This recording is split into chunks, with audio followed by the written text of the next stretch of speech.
नमस्कार दोस्तों, स्वागत है आपका। गौतम बुद्ध ने कहा था, इंसान की सबसे बड़ी समस्या उसका अपना मन है। उन्होंने ये नहीं कहा कि दुनिया खराब है, उन्होंने ये नहीं कहा कि लोग बुरे हैं, उन्होंने सीधा भीतर इशारा किया, मन जिस दिशा में जाएगा जीवन उधर ही बह जाएगा। अगर मन बिखरा हुआ है तो स्वर्ग में बैठा इंसान भी दुखी रहेगा, और अगर मन शांत है तो कठिन रास्ते पर चलता इंसान भी स्थिर और सुकून में रहेगा। आज मनोविज्ञान भी उसी बात को दूसरे शब्दों में दोहरा रहा है। आधुनिक मनोवैज्ञानिक कहते हैं, इंसान की पीड़ा घटना से नहीं, उस घटना के बारे में उसकी सोच से पैदा होती है। आपके जीवन में जो कुछ भी घटता है वह घटना है, लेकिन उस घटना को कैसे देखना है, उसके साथ क्या महसूस करना है, डरना है या समझना है, ये सब मन तय करता है। मनोविज्ञान इसे मेंटल प्रोसेसिंग कहता है। मतलब साफ है, मन कोई चाबी नहीं, कोई हिस्सा नहीं, कोई अंग नहीं। मन एक चलती हुई प्रक्रिया है जो हर पल बनती बिगड़ती रहती है। ज्यादातर लोग मन को कोई ठोस चीज समझते हैं, जैसे दिल या दिमाग, लेकिन मनोवैज्ञानिक कहते हैं मन विचारों, भावनाओं, यादों, कल्पनाओं और प्रतिक्रियाओं का एक बहता हुआ प्रवाह है। सोच आती है, चली जाती है, डर उठता है, गिर जाता है, यादें उभरती हैं, डूब जाती हैं। मन दरअसल इन्हीं सब का नाम है। गौतम बुद्ध ने इसे और सरल भाषा में समझाया, मन वही है जो पल पल बदल रहा है, लेकिन इंसान भूल जाता है कि वो बदल सकता है, और जब इंसान भूल जाता है तभी मन मालिक बन बैठता है। अब यहाँ एक बहुत जरूरी बात समझने की है, दिमाग और मन एक नहीं है। मनोविज्ञान कहता है दिमाग एक जैविक मशीन है, उसमें न्यूरॉन्स हैं, सिग्नल्स हैं, केमिकल्स हैं, लेकिन मन उस मशीन को दिशा देने वाला ड्राइवर है। दिमाग सूचना लेता है, लेकिन निर्णय मन प्रभावित करता है। दिमाग देखता है, लेकिन डर मन पैदा करता है। दिमाग याद रखता है, लेकिन पीड़ा मन बढ़ाता है। इसीलिए कई बार हम जानते हैं कि डरने की जरूरत नहीं, फिर भी डरते हैं। जानते हैं कि गुस्सा गलत है, फिर भी करते हैं। जानते हैं कि ज्यादा सोचना बेकार है, फिर भी सोचते रहते हैं। मनोवैज्ञानिक फ्रायड ने कहा था, इंसान का व्यवहार उसकी चेतन सोच से कम और अवचेतन मन से ज्यादा नियंत्रित होता है। यानी जो आप नहीं देख पाते, जो आप नहीं समझ पाते, वही ज्यादा ताकतवर है। गौतम बुद्ध ने इसे और गहराई से कहा, मन आपका सबसे बड़ा मित्र भी हो सकता है और सबसे बड़ा शत्रु भी। फर्क सिर्फ इतना है कि आप उसे समझते हैं या उसे खुला छोड़ देते हैं। आज की जिंदगी में इसी खुले छोड़े गए मन की कीमत हम चिंता, डिप्रेशन, घबराहट, अकेलेपन और थकान के रूप में चुका रहे हैं। आप देखेंगे कोई बड़ी घटना नहीं हुई, फिर भी मन भारी है। कोई नुकसान नहीं हुआ, फिर भी डर है। कोई दुश्मन नहीं, फिर भी बेचैनी है। मनोविज्ञान इसे इंटरनल कॉन्फ्लिक्ट कहता है, जब मन अपनी ही बनाई बातों से लड़ने लगता है। गौतम बुद्ध की शिक्षा यहीं से शुरू होती है।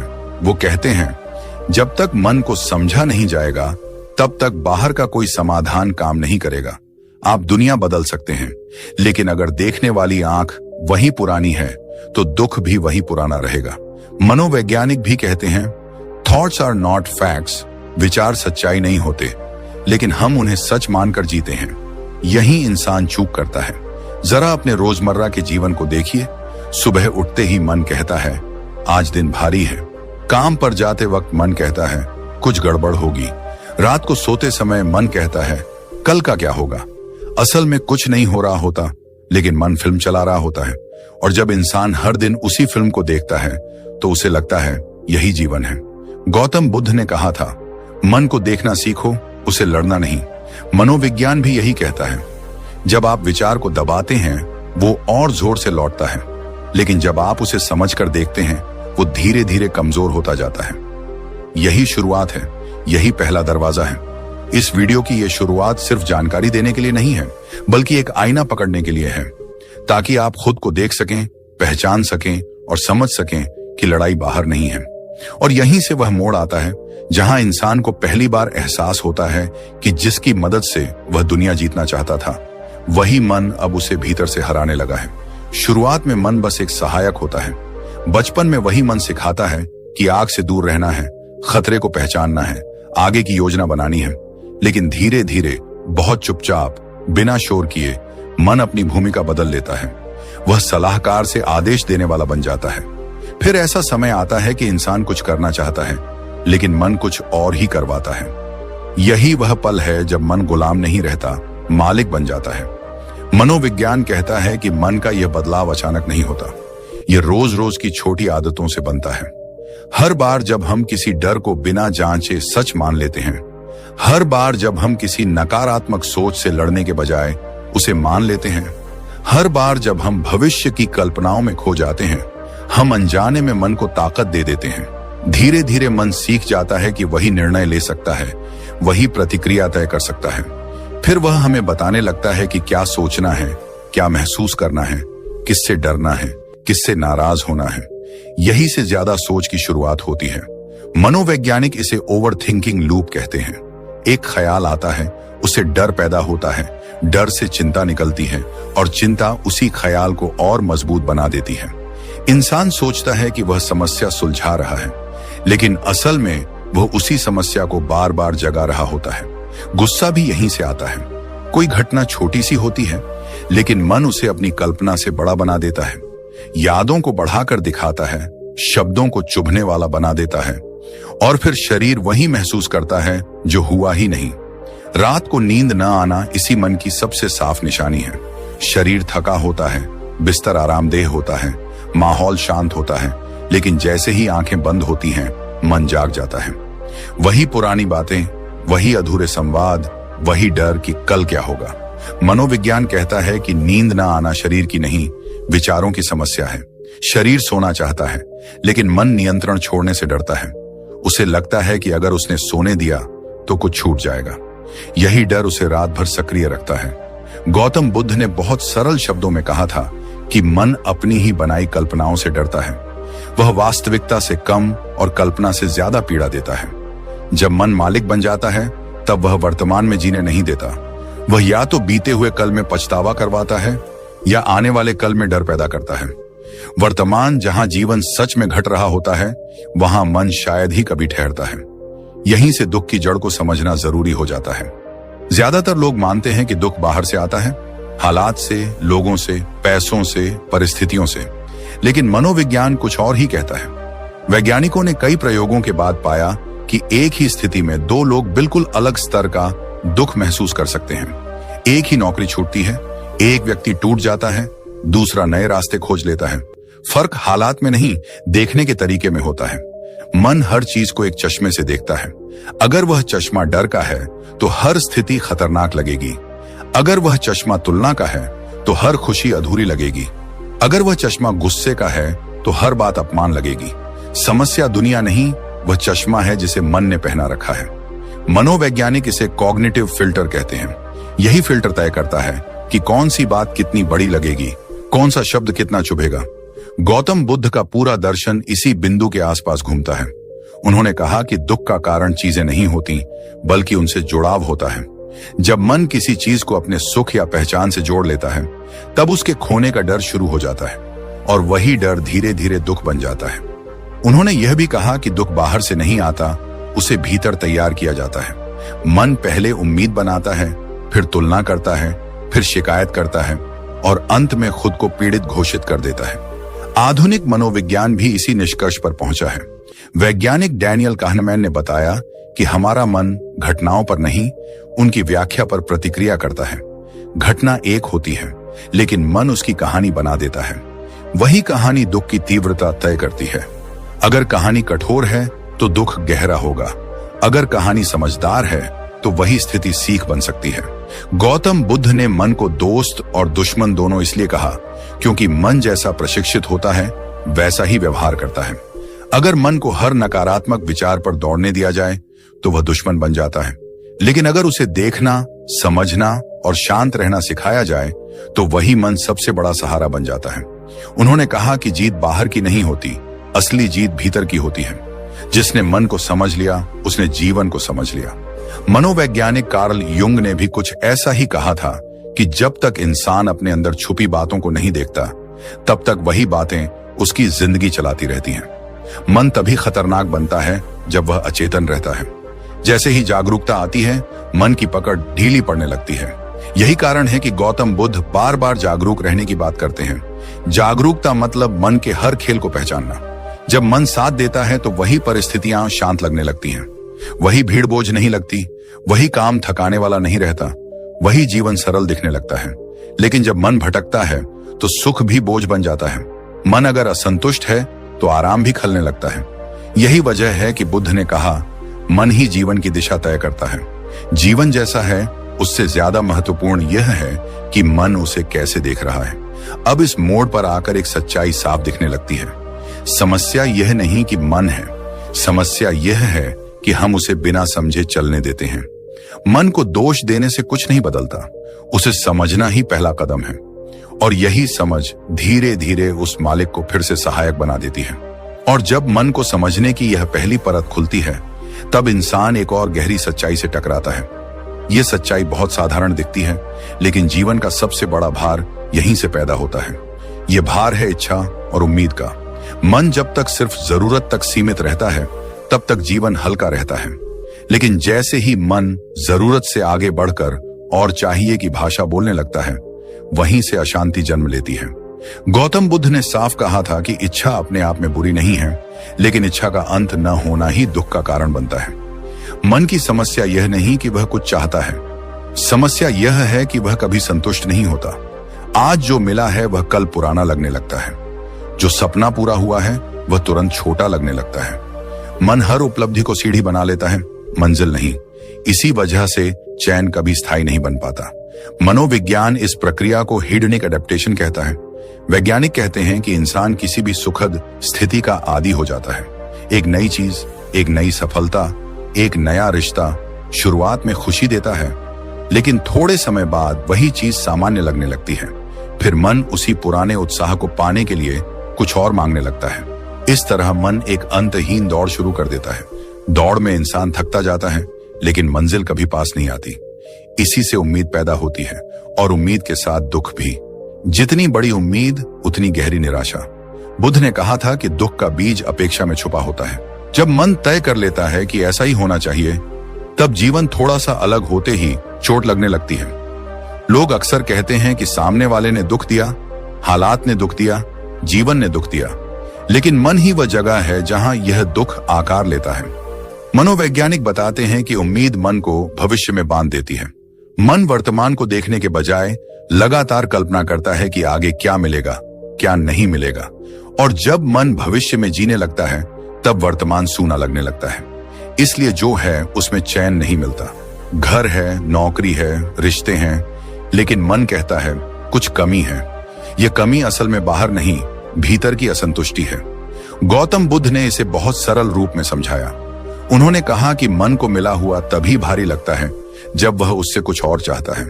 संतोष कोई बाहर से मिलने वाली चीज नहीं है, यह मन की एक स्थिति है। जिस दिन मन यह मान लेता है कि अभी जो है वही पर्याप्त है, उसी दिन दुख की गति धीमी पड़ने लगती है। लेकिन यह मान लेना आसान नहीं होता, क्योंकि मन का स्वभाव आगे देखने का है। इसी आगे देखने की आदत से डर जन्म लेता है। मन जब भविष्य की कल्पना करता है तो वह सिर्फ सुख नहीं बनाता, वह खतरे भी गढ़ता है। भविष्य का डर असल में भविष्य नहीं, मन की कहानी होती है। वैज्ञानिक कहते हैं कि हमारा मस्तिष्क खतरे को पहचानने के लिए बना है, यह उसकी सुरक्षा व्यवस्था है। लेकिन समस्या तब शुरू होती है जब मन हर अनदेखे रास्ते को खतरा मान लेता है। मनोविज्ञान बताता है कि डर एक प्रतिक्रिया है, लेकिन भय एक कल्पना। वास्तविक खतरे बहुत कम होते हैं, लेकिन मन कल्पना के सहारे सैकड़ों डर खड़े कर लेता है। असफलता का डर इसी से पैदा होता है। मन यह सोचने लगता है कि अगर मैं असफल हुआ तो क्या होगा, लोग क्या कहेंगे, मेरी पहचान क्या रह जाएगी। असल में असफलता अभी हुई नहीं होती, लेकिन मन उससे जुड़ी पीड़ा पहले ही महसूस करने लगता है। लोगों की राय का डर भी मन की इसी प्रवृत्ति से आता है। मन सामाजिक स्वीकृति चाहता है। मनोवैज्ञानिक कहते हैं कि इंसान का मन समूह में स्वीकार किए जाने के लिए तैयार हुआ है, लेकिन जब यह जरूरत डर में बदल जाती है, तब मन हर कदम पर दूसरों की प्रतिक्रिया तौलने लगता है। इंसान अपने फैसले खुद नहीं लेता, वह अनुमान लगाता है कि लोग क्या सोचेंगे। धीरे धीरे वह अपनी ही जिंदगी का दर्शक बन जाता है। गौतम बुद्ध ने डर को भी भीतर की रचना बताया। उन्होंने कहा कि डर वहां पैदा होता है जहां मन खुद को अस्थिर मानता है। जब मन को अपनी स्थिति पर भरोसा नहीं होता, तब हर अनिश्चितता डरावनी लगती है। बुद्ध ने यह नहीं कहा कि डर को मिटा दो, उन्होंने कहा कि डर को पहचानो। जब मन डर पैदा करता है तब उसे देखना सीखो। देखने से डर कमजोर होने लगता है। आधुनिक मनोविज्ञान भी यही सिद्ध करता है। वैज्ञानिकों ने पाया कि जब इंसान अपने डर को दबाता है तो वह और बढ़ता है, लेकिन जब वह उसे स्वीकार करता है और समझता है तो उसका प्रभाव घटने लगता है। इसे एक्सपोजर कहते हैं। डर को देखकर उससे भागने की बजाय उसके साथ बैठना। बुद्ध की शिक्षा में भी यही बात थी। वह कहते थे कि भागना दुख को बढ़ाता है, समझना उसे बदल देता है। असफलता का डर असल में पहचान खोने का डर होता है। मन अपनी पहचान उपलब्धियों से जोड़ लेता है। अगर उपलब्धि गई तो मन को लगता है कि वह खुद कम हो गया। मनोवैज्ञानिक इसे ईगो अटैचमेंट कहते हैं। बुद्ध ने इसे अहंकार का बोझ कहा। जब मन खुद को भूमिका या सफलता से मुक्त नहीं देख पाता तब वह हर जोखिम से डरने लगता है। और फिर डर का एक और रूप सामने आता है, भविष्य का अनिश्चित डर। मन हर समय यह जानना चाहता है कि आगे क्या होगा, लेकिन जीवन कभी पूरी जानकारी के साथ नहीं चलता। यह अनिश्चितता मन को बेचैन कर देती है। बुद्ध ने कहा था कि जो मन भविष्य की पकड़ में रहता है वह वर्तमान की शांति खो देता है। वर्तमान भयावह नहीं होता, उसे भयावह मन बनाता है। धीरे धीरे यहां एक तस्वीर साफ दिखने लगती है। इच्छा मन को दौड़ाती है, उम्मीद उसे बांध देती है और डर उसे थका देता है। तीनों मिलकर मन को भीतर से भारी बना देते हैं। लेकिन यही मन अगर समझ में आ जाए तो वही हल्का भी हो सकता है। बुद्ध का पूरा मार्ग इस समझ पर आधारित था कि मन को बदला नहीं जाता, मन को जाना जाता है। मनोविज्ञान आज जिस माइंडफुलनेस की बात करता है वही बुद्ध की जागरूकता थी। वर्तमान में रहना, बिना चाह के देखना, बिना डर के महसूस करना। जब मन यह सीख लेता है तब इच्छाएं कम नहीं होती, लेकिन उनका बोझ कम हो जाता है। उम्मीदें रहती हैं, लेकिन उनमें पीड़ा नहीं रहती। डर आता है, लेकिन वह रास्ता तय नहीं करता। और यहीं पर मन अपनी सबसे खतरनाक चाल चलता है। यह चाल तेज नहीं होती, शोर नहीं करती, अचानक हमला नहीं करती। ये धीरे धीरे इंसान की ऊर्जा चूसती है, उसकी शांति खाती है और उसे थकाकर भी यह एहसास नहीं होने देती कि असली दुश्मन क्या है। इस चाल का नाम है ओवरथिंकिंग। मन जब वर्तमान से कट जाता है तब वह दो जगहों में भटकने लगता है, जो हो चुका है और जो शायद कभी होगा भी नहीं। जो हुआ नहीं उस पर रोना और जो होगा नहीं उससे डरना। यही ओवरथिंकिंग की असली परिभाषा है। मनोविज्ञान कहता है कि यह समस्या सोचने की नहीं, सोच को रोक न पाने की है। मन को सोचने की आदत नहीं, लत लग जाती है। वैज्ञानिक इसे रमिनेशन कहते हैं, एक ही विचार को बार बार चबाना बिना किसी समाधान के। मन सोचता है कि वह समस्या सुलझा रहा है, लेकिन असल में वह उसी जख्म को बार बार कुरेद रहा होता है। इंसान अपने दिमाग में ऐसे सवाल बना लेता है जिनका कोई जवाब नहीं होता। अगर ऐसा हो गया तो, काश मैंने तब ऐसा किया होता। अगर लोग ऐसा सोच लें तो। ध्यान देने वाली बात यह है कि ओवरथिंकिंग कभी वर्तमान में नहीं रहती। वह या तो बीते हुए कल में ले जाती है या आने वाले कल में। और जब मन इन दो कालों में फंस जाता है तब जीवन जो अभी हो रहा है वह छूट जाता है। गौतम बुद्ध ने बहुत पहले इस स्थिति की ओर इशारा किया था। उन्होंने कहा, मन या तो स्मृति में जीता है या कल्पना में, और दुख इन दोनों जगहों में पलता है। स्मृति में पछतावा है, कल्पना में डर है। जहां न पछतावा होता है न डर, वह वर्तमान है। लेकिन मन वहां टिकना नहीं चाहता, क्योंकि वहां नियंत्रण नहीं होता, केवल अनुभव होता है। मनोवैज्ञानिक बताते हैं कि ओवरथिंकिंग का सबसे बड़ा कारण कंट्रोल इल्यूजन है। मन यह मान लेना चाहता है कि अगर वह हर बात पर सोचता रहेगा तो सब कुछ उसके बस में रहेगा। वह सोचता है, अगर मैंने पहले से सब सोच लिया तो कुछ गलत नहीं होगा। लेकिन यह सोच खुद एक भ्रम है। जितना ज्यादा मन कंट्रोल करने की कोशिश करता है उतना ही वह खोखला महसूस करता है। अब इसी ओवरथिंकिंग को समझने के लिए जरा एक आम इंसान की कहानी को महसूस कीजिए। कोई खास नहीं, कोई बहुत अमीर नहीं, कोई बहुत अलग नहीं। एक साधारण युवक सुबह समय पर उठता है, काम पर जाता है, जिम्मेदारियां निभाता है। बाहर से देखें तो सब ठीक लगता है। लोग कहते हैं अच्छा कर रहा है, मेहनती है, सब संभाल रहा है। लेकिन जब वह अकेला होता है तब मन का तूफान शुरू होता है।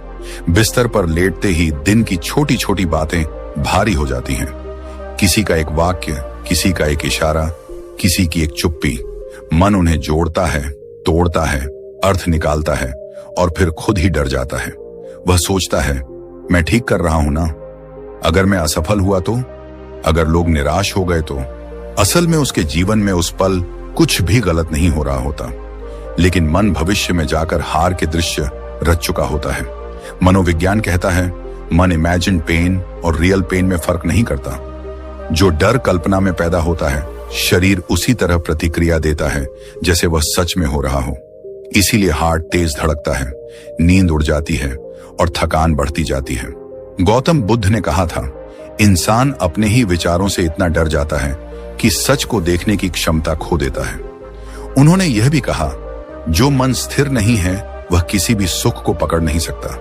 यह युवक मेहनत करता है, ईमानदार है, रास्ते पर चलता है, फिर भी बेचैन है, क्योंकि मन ने भविष्य की कहानी ऐसी लिख दी है जिसमें वह हमेशा कम पड़ रहा है।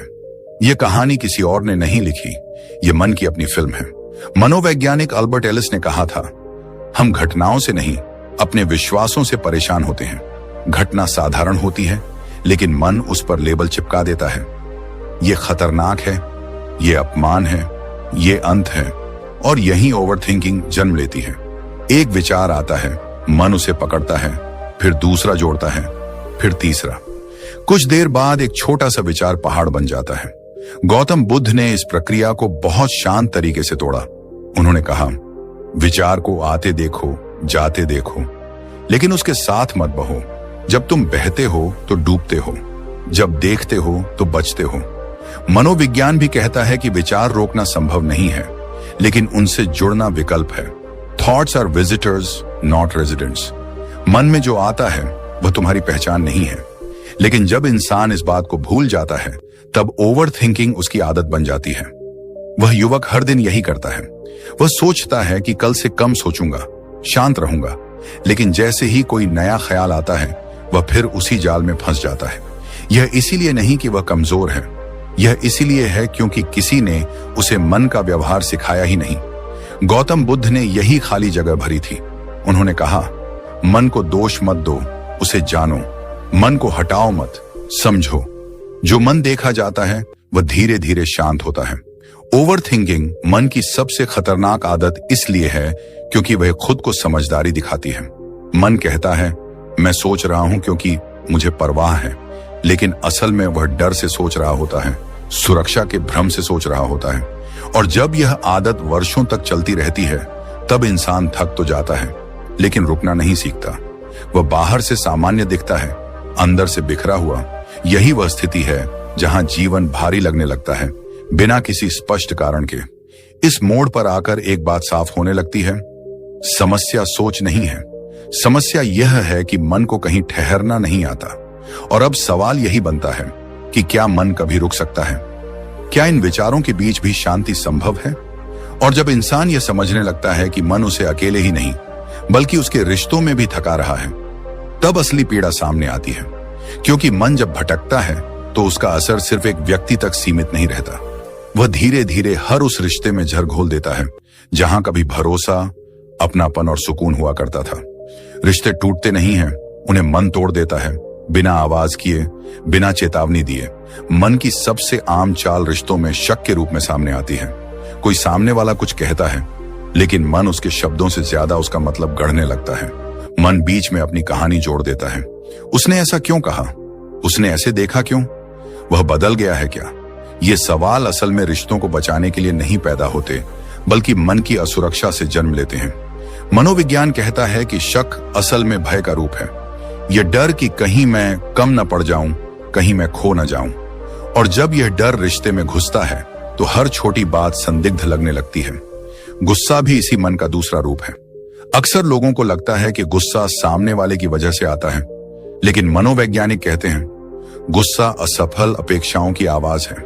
जब मन किसी रिश्ते से कुछ तय कर लेता है और वह पूरा नहीं होता, तब गुस्सा फूट पड़ता है।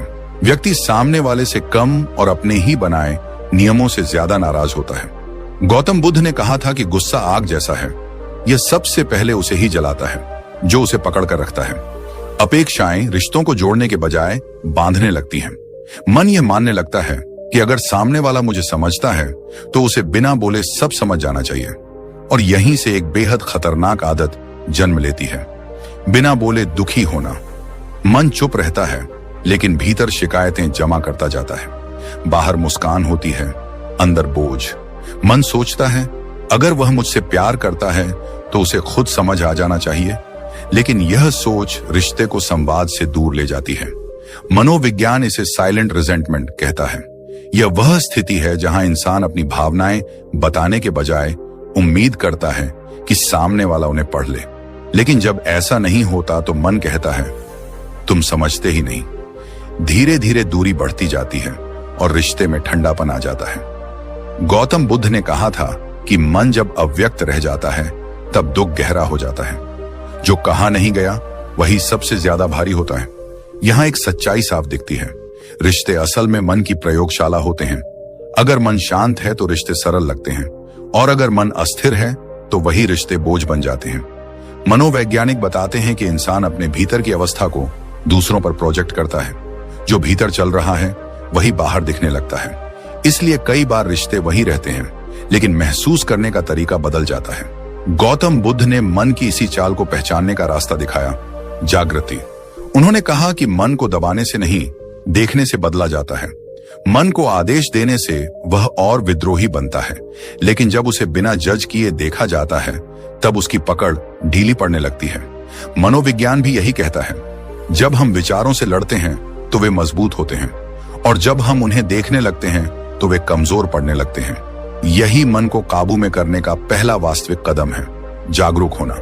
जब कोई विचार आए तो उससे जुड़ना नहीं, बस महसूस करना कि विचार आया है। जब मन कहे मैं गुस्से में हूं तो भीतर से देखना कि नहीं, गुस्सा मन में उठ रहा है, मैं खुद गुस्सा नहीं हूं। यह अंतर बहुत छोटा लगता है, लेकिन यहीं से क्रांति शुरू होती है। मनोवैज्ञानिक इसे ऑब्जर्वर मोड कहते हैं। जब इंसान अपने विचारों का देखने वाला बन जाता है तब वह उनके नियंत्रण से बाहर आने लगता है। विचार आना बंद नहीं होते, लेकिन उनका असर कम हो जाता है। गौतम बुद्ध ने कहा, जो देखा जाता है वह बंधन नहीं बनता।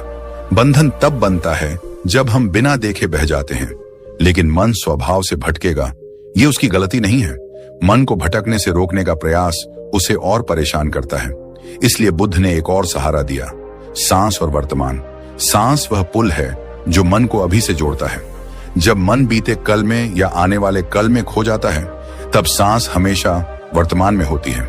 मनोविज्ञान कहता है कि सांस पर ध्यान देने से नर्वस सिस्टम शांत होता है, शरीर का अलार्म सिस्टम धीमा पड़ता है और मन को सुरक्षा का संकेत मिलता है। इसीलिए जब हम घबराते हैं तो अनजाने में गहरी सांस लेते हैं। यह शरीर का स्वाभाविक तरीका है खुद को संभालने का। गौतम बुद्ध ने हजारों साल पहले यही अभ्यास सिखाया था। उन्होंने कहा, सांस को बदले बिना बस उसे महसूस करो, न गहरी करो न तेज, जैसी है वैसी देखो। सांस अंदर जा रही है ये जानो, सांस बाहर आ रही है ये जानो। इस सरल सी प्रक्रिया का प्रभाव बहुत गहरा है, क्योंकि जब ध्यान सांस पर आता है तब मन को दो जगहों से हटाकर एक जगह लाया जाता है। मन भटकेगा यह तय है, लेकिन हर बार जब वह लौटकर सांस पर आता है तब वह वर्तमान को छूता है। मनोवैज्ञानिक बताते हैं कि मन जितना ज्यादा वर्तमान में आता है उतना ही वह शांत होने लगता है। वर्तमान में न गुस्सा है, न शक, न अधूरी उम्मीदें हैं, न कल्पनाओं की मार। वर्तमान में सिर्फ अनुभव है। गौतम बुद्ध ने कहा था, इंसान दुख से मुक्त तब नहीं होता जब दुख गायब हो जाता है, बल्कि तब होता है जब मन उसे ढोना छोड़ देता है। और यह छोड़ना किसी झटके में नहीं होता। यह जागरूकता, सांस और समझ की धीमी लेकिन स्थिर यात्रा से होता है। अब यहां आकर कहानी एक नए मोड़ पर खड़ी होती है। मन के कुछ खेल सामने आ चुके हैं, कुछ हथकंडे पहचाने जा चुके हैं, लेकिन अभी और गहराई बाकी है। अब जरा उस पल को महसूस कीजिए जब आपने पहली बार यह समझना शुरू किया कि मन से लड़ने से कुछ नहीं बदल रहा। जितना ज्यादा आप उसे दबाने की कोशिश करते हैं उतना ही वह जोर से सिर उठाता है। तभी धीरे धीरे एक नई बात स्पष्ट होने लगती है। हर ख्याल को पकड़ना जरूरी नहीं, हर विचार का जवाब देना जरूरी नहीं। यही तीसरा कदम है, और यही सबसे बड़ा भ्रम भी है जिसे इंसान पाल लेता है। हम समझते हैं कि अगर किसी सोच को नहीं पकड़ा तो वह हमें कमजोर बना देगी, लेकिन सच इसका ठीक उल्टा है। मन किसी खुले मैदान से नहीं डरता, वह सिर्फ उस जगह ताकतवर होता है जहां उसे विरोध मिलता है। जब आप हर ख्याल से लड़ते हैं तब आप खुद उसे बड़ा बना देते हैं। मनोविज्ञान भी यही कहता है। आधुनिक वैज्ञानिक बताते हैं कि दिमाग में रोज हजारों विचार आते हैं और उनमें से ज्यादातर का न तो कोई मतलब होता है न ही कोई उपयोग। न्यूरोसाइंस के कई शोध बताते हैं कि विचार अपने आप पैदा होते हैं, ठीक वैसे ही जैसे आसमान में बादल बनते हैं। आप बादलों को रोक नहीं सकते, लेकिन आप यह तय कर सकते हैं कि उन्हें देखकर परेशान हो या बस गुजरने दें। जब इंसान हर ख्याल को मेरी सच्चाई मान लेता है तब समस्या शुरू होती है, लेकिन जब वह समझ जाता है कि विचार सिर्फ आते जाते अनुभव हैं, कोई आदेश नहीं, तब मन की पकड़ ढीली पड़ने लगती है। गौतम बुद्ध ने इस बात को बहुत सरल शब्दों में समझाया था। उन्होंने कहा था कि मन नदी की तरह है, अगर तुम उसमें उतरकर धक्का मुक्की करोगे तो बहाव तुम्हें गिरा देगा, लेकिन अगर तुम किनारे खड़े होकर उसे बहते हुए देखो तो वही नदी तुम्हें शांति देगी। बुद्ध ने कभी यह नहीं कहा कि सोच को खत्म करो, उन्होंने सिर्फ यह सिखाया कि सोच से अपनी पहचान मत जोड़ो। जैसे ही यह अभ्यास जीवन में उतरने लगता है, शांति कोई बाहर से लाई हुई चीज नहीं लगती, बल्कि अंदर से उभरती हुई एक स्वाभाविक स्थिति बन जाती है। अब मन की एक और गहरी परत सामने आती है, इच्छाएं। चौथा कदम यहीं से शुरू होता है। इंसान अक्सर यह मान लेता है कि दुख की जड़ इच्छाएं हैं, और जैसे ही यह समझ आता है वह इच्छाओं को खत्म करने की जद्दोजहद शुरू कर देता है। लेकिन यह भी एक भूल है। इच्छा अपने आप में गलत नहीं है। बिना इच्छा के जीवन रुका हुआ हो जाएगा। सवाल इच्छा का नहीं, बल्कि उसकी गुलामी का है। मन तब तक बेचैन रहता है जब तक उसे लगे कि मेरे पास जो है वो काफी नहीं है। मनोविज्ञान इसे नेवर इनफ सिंड्रोम कहता है। वैज्ञानिक बताते हैं कि दिमाग की संरचना ही ऐसी है कि वह अगले लक्ष्य की तलाश में रहता है। आज जो मिला है वह कुछ समय बाद सामान्य लगने लगता है और मन फिर अगला चाहने लगता है। यह प्रक्रिया खत्म नहीं होती। समस्या तब पैदा होती है जब इंसान अपनी खुशी को इस प्रक्रिया से जोड़ देता है। जब यह मिलेगा तब खुश हो जाऊंगा, यही वाक्य जीवन को लगातार अधूरा बना देता है। गौतम बुद्ध ने इच्छाओं को समझने का बेहद व्यावहारिक तरीका बताया। उन्होंने कहा कि इच्छा को मारो मत, बस उसे समझो। देखो कि कौन सी इच्छा जरूरत से पैदा हो रही है और कौन सी सिर्फ तुलना से। जरूरत शरीर और जीवन की है, लेकिन लालच मन की कल्पना है। जब मन यह फर्क समझने लगता है तब इच्छाएं खुद अपने सही स्थान पर आ जाती हैं। वे मालिक नहीं रहती, सिर्फ साधन बन जाती हैं। यहीं से अकेलेपन का विषय अपने आप उभर आता है। अकेलापन मन के लिए सबसे बड़ा डर क्यों बन गया है? जैसे ही इंसान अकेला होता है, मन अपने ही शोर से घिर जाता है, इसलिए वह बाहर भागता है, लोगों में, काम में, मोबाइल में, शोर में। लेकिन मनोवैज्ञानिक बताते हैं कि जो मन कभी चुप बैठना नहीं सीखता, वह कभी सच्ची शांति महसूस नहीं कर सकता। अकेलापन असल में समस्या नहीं है। समस्या यह है कि हम अकेले अपने मन के साथ बैठना नहीं चाहते। गौतम बुद्ध ने अकेलेपन को साधना कहा। उन्होंने कहा कि जब तुम दुनिया से थोड़ी देर दूर होते हो, तभी पहली बार अपने भीतर की आवाज सुन पाते हो। अकेलापन डर नहीं है, वह मौका है। मौका यह देखने का कि मन कैसे सोचता है, कैसे डर पैदा करता है, कैसे ख्यालों की कहानियां बुनता है। जो इंसान इस अकेलेपन से भागना बंद कर देता है, वही अपने मन का असली मालिक बनना शुरू करता है। अब यहीं से कहानी उस खतरनाक आदत की ओर मुड़ती है जिसे हम आज ओवरथिंकिंग कहते हैं। कुछ हुआ नहीं और उस पर रोना, कुछ होने वाला नहीं और उस पर डरना, यही मन की सबसे चालाक चाल है। मन भूत और भविष्य के बीच झूलता रहता है और वर्तमान को कभी ठीक से जीने नहीं देता। मनोविज्ञान इसे मेंटल टाइम ट्रैवल कहता है। वैज्ञानिक बताते हैं कि ज्यादातर मानसिक तनाव उस चीज से पैदा होता है जो इस समय अस्तित्व में ही नहीं है। गौतम बुद्ध ने साफ कहा था कि दुख का जन्म समय से बाहर होता है। जब तुम यहां नहीं होते तब मन तुम्हें कहीं भी ले जाकर सताता है। ओवर थिंकिंग दरअसल सोच की अधिकता नहीं है, बल्कि जागरूकता की कमी है। जब आदमी देखना सीख जाता है कि उसका मन बार बार एक ही कहानी दोहरा रहा है, तब उस कहानी की शक्ति टूटने लगती है। कहानी खत्म नहीं होती, लेकिन उसका असर कम हो जाता है। अब इस पूरे ज्ञान को अगर एक आम इंसान की जिंदगी में उतार कर देखो तो तस्वीर और भी साफ हो जाती है। एक साधारण युवा जो मेहनत करता है, जिम्मेदारियां निभाता है, बाहर से हर चीज ठीक लगती है। लोग उसे देखकर कहते हैं सब तो सही चल रहा है, लेकिन उसके अंदर एक तूफान चलता रहता है। रात को नींद नहीं आती, वही बातें घूमती रहती हैं, वही डर, वही सवाल। बाहर की जिंदगी शांत है, अंदर का मन अशांत। मनोविज्ञान कहता है कि यही सबसे आम संघर्ष है। इंसान अंदर टूटता है लेकिन बाहर मुस्कुराता है। कारण एक ही है, मन को समझने की शिक्षा हमें कभी नहीं मिली। गौतम बुद्ध का ज्ञान यहाँ बिल्कुल व्यावहारिक हो जाता है। वे कहते हैं कि जब तक तुम अपने भीतर की हलचल को देखने की हिम्मत नहीं करोगे, तब तक बाहर की शांति भी तुम्हें सुकून नहीं दे पाएगी। रिश्तों में यही मन सबसे ज्यादा खेल खेलता है। शक, गुस्सा, अपेक्षा, ये सभी मन की बनाई हुई कहानियां हैं। बिना बोले दुखी होना, सामने वाले से उम्मीद रखना कि वह सब समझ जाएगा और फिर निराश हो जाना, यह सब मन का ही खेल है। मनोविज्ञान बताता है कि ज्यादातर रिश्ते बातों से नहीं, मान्यताओं से टूटते हैं। जो हमने सोच लिया वही सच मान लिया। गौतम बुद्ध ने रिश्तों के बारे में कहा था कि जब तक तुम सामने वाले को अपनी खुशी की जिम्मेदारी देते रहोगे, तब तक दुख पैदा होता रहेगा। मन जब अपेक्षा करता है तो वह स्वतंत्र नहीं रहता, और जब स्वतंत्रता जाती है तो प्रेम भी बोझ बन जाता है। यहीं से मन को काबू में करने की असली यात्रा शुरू होती है, जागरूकता से। मन को दबाना नहीं है, उसे देखना है। जब विचार आता है और आप देख पाते हैं कि विचार आ रहा है, उसी पल आप विचार नहीं रह जाते। यही फर्क है। यही छोटा सा मोड़ पूरे जीवन की दिशा बदल देता है।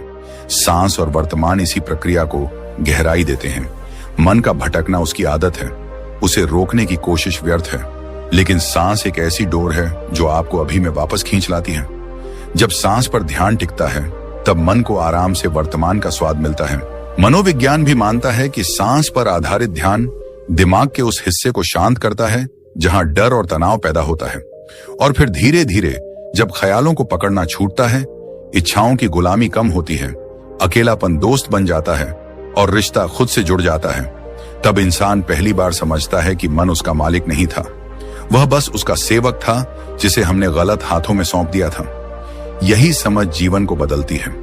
कोई जादू नहीं, कोई चमत्कार नहीं, बस जागरूकता। और शायद इसीलिए यह ज्ञान सदियों बाद भी उतना ही ताजा है, उतना ही जरूरी है। और फिर एक दिन ऐसा आता है जब मन सच में थोड़ा शांत हो जाता है। पूरी तरह नहीं, हमेशा के लिए नहीं, लेकिन इतना कि आप फर्क महसूस कर सकें। वही सुबह होती है, वही सड़क, वही लोग, वही जिम्मेदारियां, लेकिन देखने का तरीका बदल चुका होता है। पहले जो छोटी छोटी बातें चुभती थीं, अब वही बातें हल्की लगने लगती हैं। पहले जो शोर लगता था, अब वही जीवन की सामान्य आवाजें बन जाती हैं। मन शांत होता है तो दुनिया बदलती नहीं, लेकिन दुनिया को देखने वाला चश्मा बदल जाता है। मनोविज्ञान कहता है कि जब दिमाग लगातार खतरे की स्थिति में नहीं रहता, तब वह सर्वाइवल मोड से बाहर आता है और लिविंग मोड में प्रवेश करता है। वैज्ञानिक बताते हैं कि शांत मन छोटी चीजों में भी डोपामाइन और सेरोटोनिन जैसे रसायन महसूस कर सकता है। यही कारण है कि कुछ लोग बहुत कम में भी संतुष्ट दिखाई देते हैं और कुछ लोग सब कुछ होते हुए भी बेचैन रहते हैं। फर्क हालात का नहीं, दिमाग की स्थिति का होता है। जब मन शांत होता है, तब आपको हर पल खुश रहने की लालसा नहीं रहती।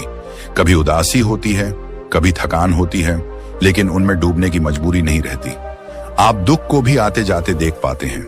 यही वह अवस्था है जिसे बुद्ध ने मध्य मार्ग कहा। न लगातार उत्सव, न लगातार पीड़ा, बस एक संतुलन जहां मन चीजों को जैसा है वैसा स्वीकार करने लगता है।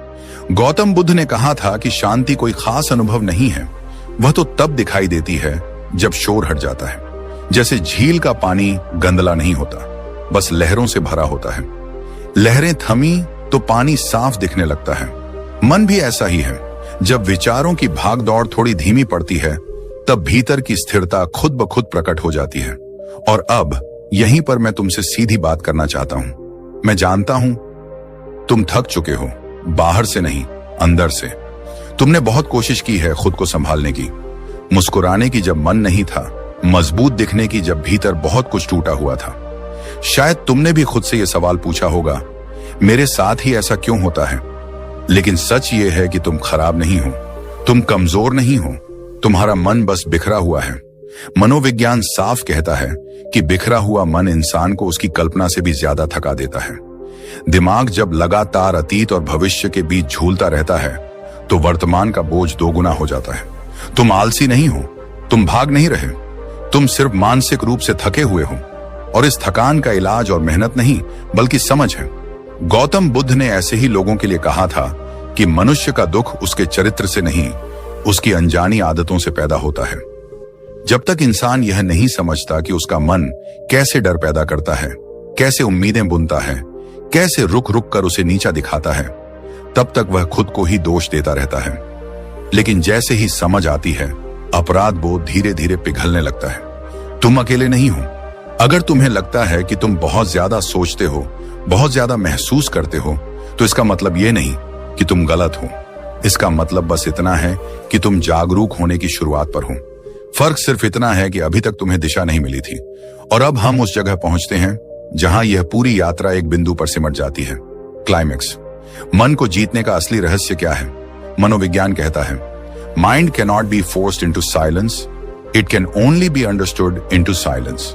जब भी इंसान मन को जबरदस्ती शांत करने की कोशिश करता है, वह उलटा और तेज हो जाता है।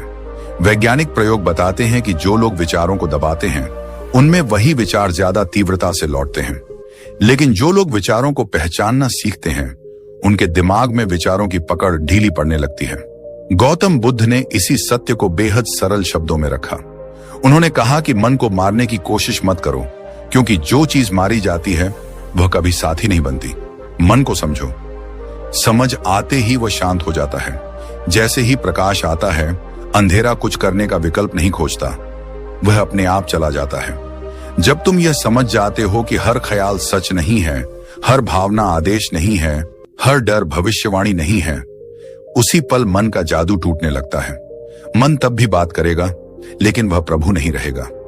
वह तब सिर्फ एक उपकरण बन जाएगा। और यही वह जगह है जहां जीवन बदलता है। कोई नया इंसान बनकर नहीं, कोई अलग दुनिया पाकर नहीं, बल्कि उसी जीवन में, उसी शरीर में, उसी नौकरी में, उसी रिश्तों के बीच, बस एक शांत मन के साथ। तब तुम खुश रहने की कोशिश नहीं करते, खुशी अपने आप आने लगती है। तब तुम्हें हर वक्त सही साबित होने की जरूरत नहीं रहती। तब तुम्हें दुनिया से लड़ने की आदत छूटने लगती है। बुद्ध ने कहा था कि जिसने अपने मन को देख लिया, उसने आधी लड़ाई जीत ली, और जिसने उसे समझ लिया, उसने पूरी। अगर तुम यहां तक सुन रहे हो, तो इसका मतलब है कि तुम्हारे अंदर कुछ है जो जागना चाहता है। उसे और दबाओ मत, बस देखो, समझो और खुद को थोड़ा सा समय दो। शांति कोई लक्ष्य नहीं है, शांति तुम्हारी असली स्थिति है। मन के शोर ने बस उसे ढक रखा था, और अब शायद पहली बार तुम उस शोर के पार झांक पा रहे हो। अगर आज तुम्हें थोड़ा सा भी सुकून महसूस हुआ हो, अगर इस वीडियो के किसी भी पल पर तुम्हें लगा हो ये तो मेरे मन की बात है, तो समझ लेना कि ये बातें बाहर से नहीं आई, ये तुम्हारे अंदर पहले से मौजूद थी। बस आज किसी ने उन्हें शब्द दे दिए हैं। गौतम बुद्ध ने कहा था कि सत्य कहीं दूर नहीं है, वह वहीं है जहां तुम अभी बैठे हो। फर्क बस इतना है कि इंसान बाहर देखने का इतना आदी हो जाता है कि अंदर की शांति दिखनी बंद हो जाती है। तुम जिस खुशी को कल खोजने की सोच रहे हो, वह दरअसल आज ही मौजूद है, सिर्फ मन की धुंध ने उसे ढक रखा है। याद रखना, मन को जीतना मतलब दुनिया से जीतना नहीं है। मन को जीतना मतलब खुद से दोस्ती करना है। जिस दिन तुमने अपने विचारों से लड़ना छोड़ दिया, उसी दिन से वे तुम्हें चोट पहुंचाना बंद कर देंगे। उस दिन तुम समझ जाओगे कि असली ताकत शोर मचाने में नहीं, शांत होकर देखने में है। अगर आज तक तुम खुद को कमजोर समझते रहे हो, तो खुद को माफ कर दो। तुम कमजोर नहीं थे, तुम बस जागरूक नहीं थे। और जागरूकता जैसे जैसे बढ़ती है, वैसे वैसे डर, चिंता और बेचैनी अपने आप पीछे हटने लगते हैं। और यही हमारा उद्देश्य है। यह चैनल सिर्फ वीडियो देखने के लिए नहीं बना है, यह चैनल बना है खुद को समझने के लिए, मन को पहचानने के लिए और जीवन को थोड़ा हल्का बनाने के लिए। अगर तुम चाहते हो कि जीवन में कम उलझन हो और ज्यादा स्पष्टता, अगर तुम चाहते हो कि मन तुम्हारा साथी बने, मालिक नहीं, अगर तुम चाहते हो कि हर दिन थोड़ा सा सुकून लेकर आए, तो इस चैनल से जुड़ जाना। यहां कोई दिखावा नहीं मिलेगा, कोई खोखले वादे नहीं। यहां मिलेगा सच्चा ज्ञान, मनोविज्ञान की समझ और ऐसे विचार जो धीरे धीरे जीवन को बदलते हैं। इस वीडियो को उन लोगों तक जरूर पहुंचाओ जिन्हें ज्यादा समझ की जरूरत है, न कि ज्यादा उपदेशों की। और अगर यह यात्रा तुम्हें अपनी लगी हो, तो सब्सक्राइब करके साथ चलो, क्योंकि मन को समझने की यह यात्रा यहां खत्म नहीं होती, यहां से शुरू होती है। अगले वीडियो में हम उस बात पर गहराई से चर्चा करेंगे जिस वजह से मन बार बार भटकता है और कैसे उसी भटकाव के अंदर छुपा होता है शांति का रास्ता। तब तक के लिए बस इतना याद रखना, तुम अकेले नहीं हो और तुम्हारा मन दुश्मन नहीं है। धन्यवाद।